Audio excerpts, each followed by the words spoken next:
Hello everyone. So we are discussing the back exercise questions of the chapter Chemical Bonding and Molecular Structure. And today we will discuss question number 16. And here the question is, write the significance or applications of dipole moment. क्या करना है बेटा?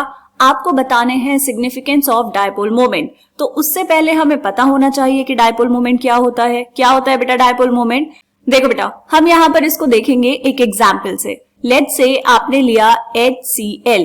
HCl एक covalent compound है, right? यहाँ पर hydrogen और chlorine के बीच में ये कोवेलेंट बॉन्ड बना है. इन दोनों में जो क्लोरीन है उसकी इलेक्ट्रोनेगेटिविटी ज्यादा है. क्लोरीन की इलेक्ट्रोनेगेटिविटी ज्यादा है, इसका मतलब ये हुआ बेटा कि ये जो कोवेलेंट बॉन्ड यहाँ पर बना है इसमें जो शेयर्ड पेयर ऑफ इलेक्ट्रॉन्स होंगे वो अट्रैक्टेड होंगे टुवर्ड्स द क्लोरीन एटम, और उस अट्रैक्शन की वजह से जो क्लोरीन है उस पे आ जाएगा partial negative charge and hydrogen पे आएगा पार्शियल पॉजिटिव चार्ज. यहाँ पर क्या हुआ बेटा? चार्ज का सेपरेशन हुआ. इसको हम बोलते हैं dipole. When two equal and opposite charges are separated by a very small distance is known as a dipole. और यहाँ पर हम बात कर रहे हैं डायपोल मोमेंट की. डायपोल मोमेंट एक वेक्टर क्वांटिटी है बेटा, जिसको हम रिप्रेजेंट कैसे करते हैं? यहाँ पर देखो, जिसको हम रिप्रेजेंट करते हैं क्रॉस्ड एरो से. क्रॉस्ड एरो में जो क्रॉस है वो रहेगा लीस्ट इलेक्ट्रोनेगेटिव एलिमेंट की तरफ, और जो आपका हेड है एरो का वो रहेगा बेटा मोर इलेक्ट्रोनेगेटिव एटम की तरफ. ठीक है, तो ये बताया आपने डायपोल मोमेंट का डायरेक्शन. क्लियर? अब यहां पर हम देख लेते हैं definition. Dipole moment is defined as the product of the magnitude of the charge and the distance between the centres of positive and negative charge. Dipole moment is equals to charge into distance of separation. Charge कौन सा बेटा? ये जो partial positive and partial negative आया है ये है charge, और इन दोनों के बीच में जो डिस्टेंस है, दोनों चार्जेस के बीच में जो डिस्टेंस है उसको हम बोलते हैं डिस्टेंस ऑफ सेपरेशन. अब डायपोल मोमेंट को कैसे डिनोट करते हैं बेटा? म्यू से. This is mu is equals to, charge को आपकी बुक में रिप्रेजेंट किया गया है by capital Q and distance of separation is small r. इसकी यूनिट क्या होती है बेटा? इसकी यूनिट होती है डिबाय, राइट? अब ये तो हमें पता चल गया कि डायपोल मोमेंट क्या हुआ. अब हम बात करेंगे इसके सिग्निफिकेंस की. देखो बेटा, सबसे पहला जो इसका सिग्निफिकेंस या फिर हम कहेंगे एप्लीकेशन है वो क्या है?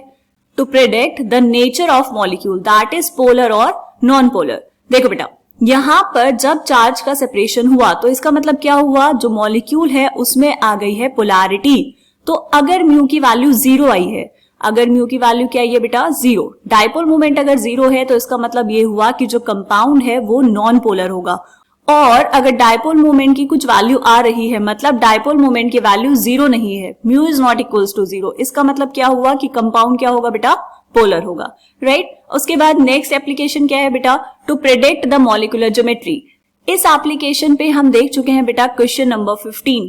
क्वेश्चन नंबर 15 में आपको क्या कहा गया था कि आपके पास है CO2 एंड H2O. CO2 एक नॉन पोलर कंपाउंड है, लेकिन H2O क्या है बेटा? एक पोलर कंपाउंड है. और जो CO2 है उसकी ज्योमेट्री है लीनियर, वो एक लीनियर स्ट्रक्चर है, और जो H2O है वो होता है बेटा बेंड. ऐसा क्यों? क्योंकि जब आपने एक्सपेरिमेंट किए तो आपने देखा कि जो CO2 है बेटा उसमें जो म्यू की वैल्यू है वो आती है 0. म्यू की वैल्यू 0 आने का मतलब है कि जो दो डाइपोल्स हैं वो एक दूसरे को कैंसिल आउट कर देंगे और ये स्ट्रक्चर आएगा लीनियर. लेकिन जो H2O है, जो वाटर मॉलिक्यूल है, उसके लिए म्यू की कुछ ना कुछ वैल्यू आती है. म्यू की वैल्यू 0 नहीं होती. और अगर म्यू की वैल्यू 0 नहीं है बेटा तो जो दो डाइपोल्स होंगे यहाँ पर, एक ये OH और एक ये दूसरा OH, ये किसी ना किसी एंगल पर होंगे एंड इसीलिए यहाँ पर म्यू की कुछ ना कुछ वैल्यू आएगी. दैट्स व्हाई जो H2O है वो बेंड स्ट्रक्चर शो करता है. तो आप डायपोल मोमेंट की हेल्प से प्रेडिक्ट कर सकते हैं बेटा मॉलिक्यूल की ज्योमेट्री, राइट? इसकी लास्ट एप्लीकेशन क्या है बेटा? यहाँ पर it gives an idea about the ionic character of a bond in a molecule. NCERT के हिसाब से आप इतना लिख देंगे तो ठीक है बेटा, लेकिन कॉम्पिटिटिव एग्जाम्स के लिए आप ये फॉर्मूला भी यूज कर सकते हैं. परसेंटेज आयनिक कैरेक्टर कैसे निकालते हैं हम? Percentage ionic character is equals to observed dipole moment divide by calculated dipole moment into 100. जब आप डायपोल मोमेंट्स को बेटा, एक आती है एक्सपेरिमेंटल वैल्यू और एक आती है कैलकुलेटेड वैल्यू, तो जब आप एक्सपेरिमेंटल वैल्यू और कैलकुलेटेड वैल्यू लेंगे डायपोल मोमेंट की और वहां पर ये फॉर्मूला लगाएंगे तो आपके पास आ जाएगा परसेंटेज आयनिक कैरेक्टर.